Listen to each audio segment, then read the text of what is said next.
আহক আজি মোৰ লগত এটা ধুনীয়া ৰেচিপি বনাও আমি আজি বনাম সজিনা সৰিয়হৰে খাবনে বাৰু আপোনালোকে খাব লাগিব দেই মই বনাম আপোনালোকে আহি যাওক খাবলৈ আহক বনাও এইখিনি আমি এতিয়া গ্ৰাইন্ড কৰি লম হা এইখিনি সব মই মিক্সি জাৰটোত দি ললো এইখিনি পেষ্ট হৈ গল গাইস তেল গৰম হল এতিয়া ইয়াতে মই ডাঙৰকৈ কাটি লোৱা পিয়াজখিনি দি দিম পিয়াজখিনি ফ্ৰাই কৰি হল গাইস এতিয়া ইয়াতে মই নিমখ দিলো দেই গাইস খালি মই ক্লিপটো লবলৈ পাহৰি গলো প্ৰায় 5 মিনিট মান ফ্ৰাই কৰি ললো তাৰ পিছতে এয়া মই আলু দি দিছো ইয়াতে মই দিম অকনমান ৰেড চিলি পাউডাৰ অকনমান হালধি কালাৰ দেখিছে ওৱাও এতিয়া এই সৰিয়হৰ পেষ্টখিনি দি দিছো দেই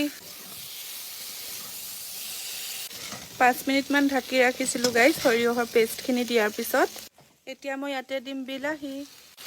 বিলাহীখিনি গলি গল গাইস মানে সিজি গল আৰু ধুনিয়াকে এতিয়া ইয়াতে মই পানী দি দিছো যিকোনো সবজিতে নহয় মই পানী কমকে দিও দেই তেনেকে মই ইয়াতো আজি পানী কমাই দিছো বেছি পনিয়া হলে খাই ভাল নালাগে আৰু মছলাটো আপোনালোকে দেখিলে মই কি দিলো একদম কম মছলাৰে বনাইছো আই হোপ আপোনালোকে ভিডিওটো চাই ভাল পাব আৰু যদি ভাল লাগে লাইক কমেন্টস